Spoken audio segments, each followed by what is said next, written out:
So maybe Curse Road Convoy isn't really a Mad Max game. Fine. As an olive branch, let me show you one that was. Or at least, one that was supposed to be. I present to you Outlander. This game was on the cusp of being an official Mad Max title before the license got yanked away at the last second, forcing the developers to strip it down and ship it anyways. What we ended up with is basically a Mad Max game trying to sneak around in a trench coat and fake mustache, hoping no one would notice. We noticed. It originally started development under the name The Road Warrior, built by Mindscape, the same publisher behind the, unfortunate NES Mad Max game. And while that game was boo-boo, it set the stage for what was to come. After that first attempt went over like a screen door on a submarine, this was supposed to be their redemption arc. This was their chance to get it right. Somewhere near the finish line, the license either expired or got pulled. Depends on who you ask. And suddenly, they were left with a nearly complete Mad Max game that they legally couldn't call Mad Max. So they did what any reasonable studio would do. They filed the serial numbers off, renamed it Outlander, and shipped it anyways. And in my personal opinion, that might be the most on-brand thing about it all, and it makes me love this game even more. I discovered this game by accident. Back in high school when I was still new to a lot of this stuff, and my old best friend was the wizard when it came to ROM hacking, mod chips, and everything in between.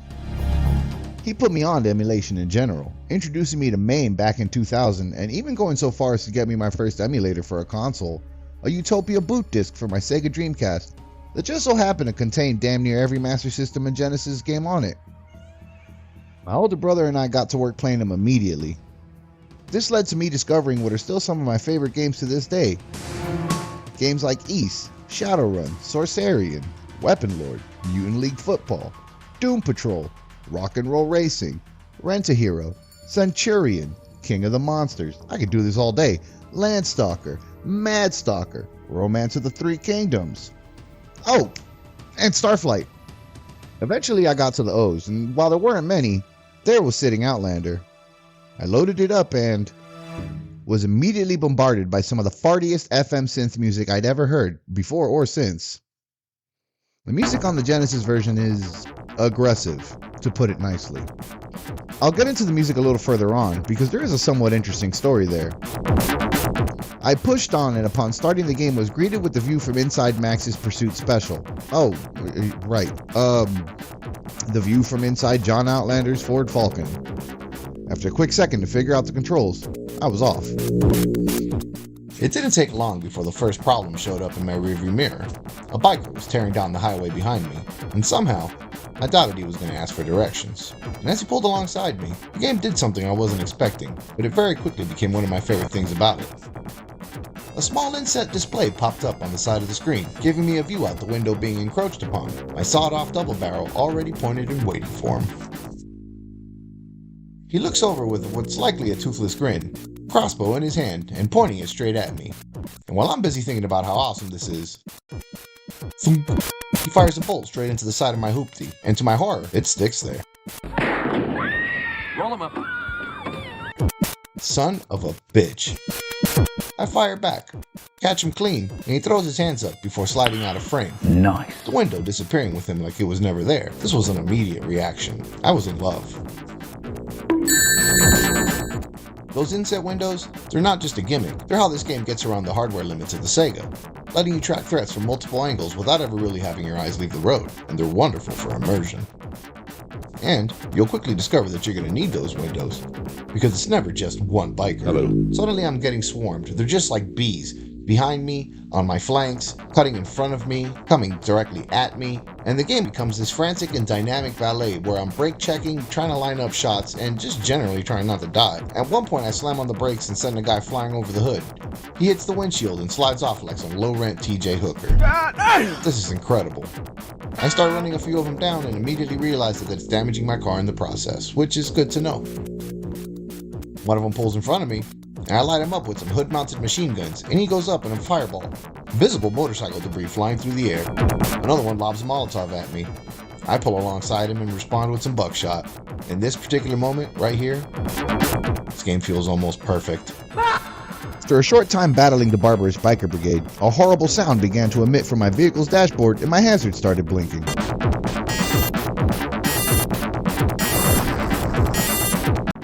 I would soon learn that this meant it was time to pull over, because I was approaching my first settlement. This marks the transitional phase from driving segment to on-foot segment. Segment? This marks the transitional phase from driving segment to on-foot section, the weaker of the two game loops. The on-foot sections, while seemingly uninspired, have little flashes that hint at the possibility of something more that never came to be. You punch, you shoot, you hop, you duck, moving left to right, punching women and fat men alike. Not exactly groundbreaking, unless punching hefty dudes is your thing. But the actual purpose of these compact little gauntlets very quickly becomes clear. Everything here exists to feed the car. Gas, ammo for your vehicle's weapons, including not just the forward-mounted machine guns, but a surface-to-air missile launcher you eventually pick up. All of it funnels back into the driving loop. Food and water are for the driver, sure, but is he not just a part of the car himself? The car itself gets direct attention as well, with upgrades like a supercharger, nitro boosters, heavy-duty tires, and armor plating. A few odds and ends round things out, like a mirror charm, a quart of oil, some body armor, a Geiger counter to help track irradiated food and water pickups, and a windscreen replacement. There's a strange quirk running underneath all this. Some items are fixed. Crates will always drop the same loot on every run, and smashing them open damages your health, which is its own special kind of encouragement. But enemy drops are completely randomized. That randomness can turn hostile quickly. Irradiated food and water in particular feels like a punishment, especially early on when you don't even have the Geiger counter yet to tell you what's safe and what isn't. Come on now, dawg. At times, this game loop really starts to strain. You can find yourself pacing back and forth through the level just to farm enough gas or ammo to move forward, squeezing enemies for whatever drops the game decides to bless you with. It can drift into tedium if it goes on too long, though thankfully, or maybe regretfully depending on how you feel, the levels are short enough that it never fully overstays its welcome. After the level, you climb back into your machine and set out onto the road again. But really, this is just the game checking whether or not you're actually allowed to get anywhere first. Because if you didn't scavenge enough gas to make it to the next settlement, the car's just going to turn off on you in the middle of the highway. And just like that, you're thrown back out onto your feet. Except now the game world doesn't reset for you. The bikers are still out there, still riding around, still swinging chains at your head and hucking Molotovs at you while you scramble to recover enough gas to start the loop again. Highway sections have the added bonus of scattered landmines throughout the level, usually tucked behind foreground objects for that timeless classic, that old cheap hit to your health. Come on, man. Again, you can farm the enemies for random drops as you need to, but it starts to feel less like recovery and more like paying a toll that the game just keeps raising on you. Also, there seems to be a soft cap on item drops. After a point, the enemies just stop giving anything at all. The difficulty scales in lockstep with your survival. Each settlement doesn't just mark progress, they mark escalation. New threats begin to layer in over the old ones. Trucks with drivers that lean out to shoot at you. Gyrocopters dropping bombs on you from above. Jeeps with rear-mounted machine guns jockeying to get ahead of you so they can rip into your ride. The visuals reinforce this escalation. After a certain point, bullet holes will start appearing across your windshield when drivers take shots at you. Just that little reminder that you're not outrunning the world anymore, you're being worn down by it. Especially frustrating is the fact that the game lacks a clear indicator for the increased difficulty you're going to face, and I don't just mean unit types and numbers. You'll suddenly find that around halfway through the game, enemies now take twice as much damage to take down. This feels pretty rough, since both your shotgun and your melee attacks do the same amount of damage during the on-foot sections. Maybe if the shotgun did more damage, this wouldn't feel so unfair. As it stands, it's simply cruel.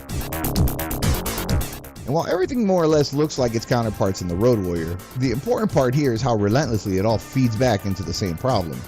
If the car fails, the world doesn't change. You just get pushed back into the loop that exists to make the car work again. There is a story here, but seeing as how this is the corpse of a Mad Max game after it's been gutted, I can't say for sure that this wasn't the original plot. According to the manual, the game takes place about a century or so after a nuclear war, and the world's water supply is freezing over. Luckily for us, quote, our greatest remaining scientist, unquote, found a way to create an unlimited source of water. He then sets off to trot the globe by plane, delivering the knowledge of his water creation to every nation. I'll let the manual take over from here. His plane was shot down over Australia, known as the Wasteland. It was the broadest and driest desert in the world. Its greedy inhabitants, led by the insane Duster, kidnapped Dr. Beaumont and his blueprints before any other country could obtain them. By controlling the only source of water, they controlled the world, keeping a stranglehold in every nation and citizen in it. In a last-ditch effort to rescue the Doctor and his life-saving device, the desperate remnants of the United Nations hired a mercenary soldier. One who knew the wasteland, but had crossed over to the Outlands. He was an old friend of Notorious, and perhaps understood his madness and desire for power more than Duster himself. He was the only one who could stand a chance against the toughened inhabitants of the inland desert. His old comrades in the wasteland call him simply the Outlander. The rest of the world calls him their only hope. With that, enter John Outlander. After a long and hard-fought voyage, you reach the end of the line and face off against Duster, who is a 9-foot-tall cyborg. Wow. Plays out in a on-foot segment and is wholly underwhelming, as ultimately he is not that different from the regular mobs you've been facing the whole game. Defeat him, and you'll meet the legendary Dr. Beaumont, who seems to have gone mad. Freeman. As John Outlander himself will say, "Oh no, his ordeal has sent him insane." Indeed. You collect the mad scientist and take him home, seemingly dooming the world in the process. I gotta admit, this was not the ending I'd spent 5 hours fighting towards. And I wasn't the only one, apparently. The random tonal shift at the end turned off a lot of people, critics included.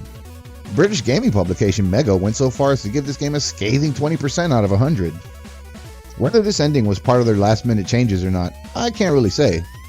What I can say is that it's a terrible ending that doesn't match the tone the rest of the game sets. A year later, Mindscape released the game on SNES, alongside a series of changes that immediately reframe how it plays. The most obvious shift is the presentation. The driving sections move from first person to third person, and the music is improved significantly. On paper, it's a clear upgrade, and critics largely treated it that way. I didn't. The problem for me is that in smoothing things out, the SNES version also sanded away part of what made the original feel distinctive. The new camera does make better use of the SNES color palette, sure, and the rearview mirror feels more readable. The car itself comes across as less imposing. Entire enemy types, like the Jeeps, are removed outright and replaced with additional road obstacles instead. It's cleaner, but also flatter, like the experience has been streamlined at the cost of personality. Meanwhile, the on-foot sections, the part that needed the most attention, are left almost entirely unchanged from the Genesis version. That contrast ends up defining this whole comparison for me. The SNES version improves control where it can.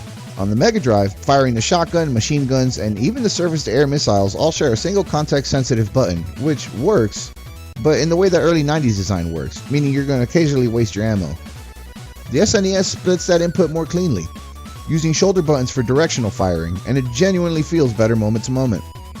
The Genesis simply didn't have enough inputs to support the same clarity, and the game did not have an additional control configuration for the 6-button Genesis controller. But even with those improvements, I still find myself preferring the Genesis version overall.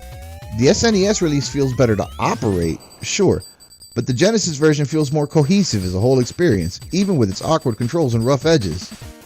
One is smoother, but the other has more identity, and I keep landing somewhere in between them.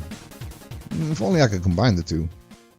A brief aside on the music, because both versions of the game end up shaped by the people behind them in ways that don't get talked about enough. The original Mega Drive soundtrack is credited to Ben Watkins, who would go on to form Juno Reactor in 1990. If you've ever heard their work, you've probably heard it somewhere without realizing it. His music ends up scattered across films like the first two Mortal Kombat movies, The Matrix Reloaded and Revolutions, that horrible movie Virtuosity, ew, and Once Upon a Time in Mexico. And Pistoletto is an amazing track, you need to go listen to it. He's one of those your favorite musician's favorite musician types. Somewhere in the same conversational orbit as Aesop Rock and Square Pusher. Prolific doesn't really cover it. His sound just kept turning up in places well into the 2010s. The SNES version, meanwhile, is credited to Mark Knight, who came out of the Amiga scene before joining Mindscape in the early 90s. He also worked on bringing the original Wing Commander score over to the Amiga, which may or may not mean anything depending on how deep into that era of PC gaming you were at the time. There's a different kind of comparison of lineage here. Not film and club adjacent electronic music, but the more technical and hardware constrained world of early home computer ports. What's even weirder is that both of them come from roughly the same place geographically, Brighton in the UK. It's probably nothing, but it's one of those details that makes you wonder what was going on in the water at the time. Or if you want to be less generous, it might also explain a few other things entirely, like Millwall. Music is an experience, at least on the Mega Drive. As tends to be the case a lot of the times with the Sega's YM chip, it's Fart City. The melodies themselves sound nice and twangy, but the percussion is so heavy and oppressive that you may struggle to hear the actual music involved.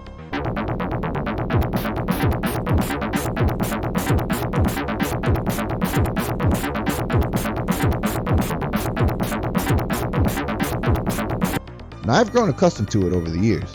It's wormed its way into my heart, but I can definitely understand why it's a turnoff. I find that the music fits the action and tempo on the screen, and while it does get repetitive, I can see someone needing to take a break from the game just to give their ears and brains a chance to recover.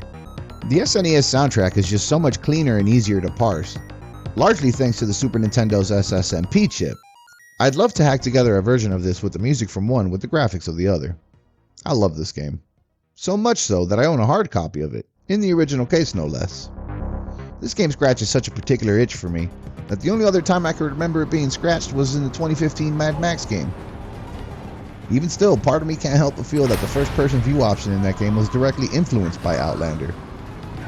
It's just too strong of a connective tissue. I love the Mad Max game, and enjoyed blasting warboys from the first-person view during my playthrough. Crossroad Convoy kinda scratches that itch too, but in a much more indirect manner. This is generally one of my favorite ideas for a game, and have toyed with the concept of a remake or just a game modeled after it in general. I'd be remiss if I didn't mention that the team behind Bomber Crew and Space Crew is developing a Mad Max version of their game template, lovingly named Badlands Crew. I found both their previous games to be pretty fun and engaging for what they were, and I am looking forward to sinking some time into Badlands Crew. Managing the crew of a war rig sounds fun as hell. Even warboys need managers, you know? I don't really know why I tend to gravitate towards games that are so rough around the edges. Maybe it's the questions they leave behind, the why did they do it this way kind of curiosity. Or maybe it's the process of investigation that inevitably follows, trying to understand how something like this comes together at all. Maybe it's that Neil Breen-esque wonder that I feel whenever something truly does something original. Who am I? What am I? This game is strange in a very specific way. It's mean, it's repetitive, and it's often both fun and tedious in equal measure. The story, such as it is barely coherent. The loss of the Mad Max license likely left it in a strange creative limbo, and it's easy to imagine parts of the design being reshaped or cut as a result. Whether that's true or not, the gaps in the game definitely feel like something was interrupted. The on-foot sections, in particular, feel like they needed more space to breathe. Interior locations would have gone a long way. Just a few buildings to break up the loop, maybe even an NPC or two to anchor the world. I understand that this is a wasteland, but total emptiness doesn't always read as atmosphere. Sometimes it just reads as absence. Interestingly, the original NES game featured mine interiors that shifted into an exploration mode, where you scavenged for supplies. Many of the on-foot areas in this game already include structures with open doors, some of them even are mines, which makes it easy to imagine an earlier design direction that tried to revisit or expand this idea. Whether that was ever planned or simply cut is impossible to say from the outside. Without hearing from the developers themselves, this is all inference. As ever, I've tried reaching out to a few of them, but wouldn't be surprised if I never hear back. Regardless, the on-foot sections feel like they needed more time and attention. The driving sections, though, are where this game fully shines. For all its flaws, it looks excellent for its time. The sprites are large and detailed, and later driving segments become genuinely chaotic in a way that feels intentional rather than accidental. The world itself looks good too. The driving levels in particular have a genuinely surprising amount of detail to them. From the roadside debris like tire piles, rocks, and some kind of sheep, all the way to the marquees on the road actually having legible text on them if you get close enough. It still impresses me so many years later.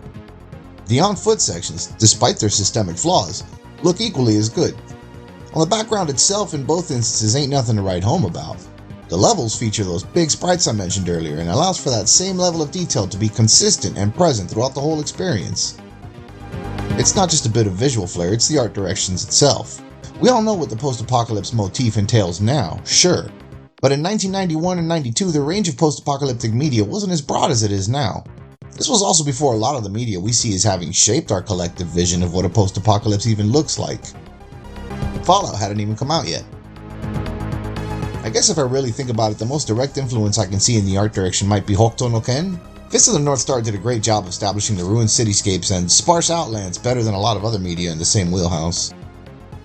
I mean, the Mad Max films themselves generally don't feature a lot of interiors, and establishing shots of buildings are few and far between. To circle back around to the driving sections, especially the later ones, you're constantly juggling offense and defense, positioning, and target priority all at once. It really does start to feel like you're being surrounded by a roaming war party, and I suspect that if the hardware allowed for it, enemies will be climbing onto your car as well. The game gets genuinely difficult here, and you will die often. The game over screen deserves special mention too, ending on a shot of your wrecked car overturned on the highway, with John Outlander's body visible in the remains as a column of smoke rises into the air.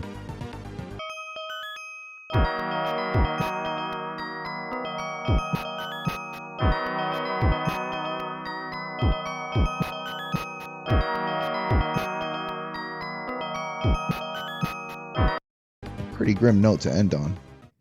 Is this game perfect? No. Did it deserve the level of criticism it received? To a degree, yes. But also no. This was clearly a game built on lessons learned from its NES predecessor, attempting to take full advantage of the 16-bit era in ways that feel ambitious even today. You haven't really seen another game quite like it. It's messy, but it's also unmistakably trying something. And that matters here, because Mindscape was never a throwaway publisher. They had their hands in a surprising number of notable titles across this industry. Deja Vu, for example, an ICOM interactive classic whose interface I've probably aped more times than I should admit. They also helped bring Uninvited and Shadowgate to wider audiences, both of which became foundational point-and-click experiences in their own right. They were involved in ports as well, including the original Prince of Persia on the NES, and later Prince of Persia 3D, which developed something of a reputation in its own right as a notorious port. On the simulation side, they helped bring Sim Earth and Sim Ant to the Amiga, games that sit somewhere between experiment and education, and even in the case of Sim Earth, which essentially asks, what if the Gaia hypothesis were playable? To more modern memory, their reach extends a lot further than you'd think. Lego Island came through their publishing pipeline, and for strategy fans, they're tied to Warhammer Shadow of the Horned Rat and Warhammer Dark Omen, two ambitious as hell attempts to bring real-time strategy tactics to PlayStation, both of which earned strong critical reception and still remain playable in their own little rough way. Over time, though, Mindscape changed hands repeatedly, gradually losing identity until the brand was eventually liquidated in 2011. And with that, another chapter of game development history was closed. They weren't the greatest publisher of the era, but they were consistent, capable, and responsible for a surprising number of genuinely important games. That legacy is worth remembering. Thanks for everything, Mindscape. And thanks to you if you made it this far. This two-part series was probably a weird follow-up to a deep dive on a strategy game, but I've wanted to talk about these games for a minute. Car combat games might be one of my favorite niches, and there's still a few more games in this motif that I'd like to look at one day, so this series may very well continue at some point. But for now though, I'm gonna move on to something different. For me, it always feels weird talking about something that someone else has already covered before, and I generally try to avoid doing that. But this just tied in so neatly to Curse Road Convoy that I just had to get this one out alongside it. If you want to see me cover more weird and obscure stuff, don't be afraid to shoot me a like and a follow. I've still got a list of things I'd like to cover, and I'm open to any suggestions y'all may have. But for now, you guys stay safe out there, and thanks again.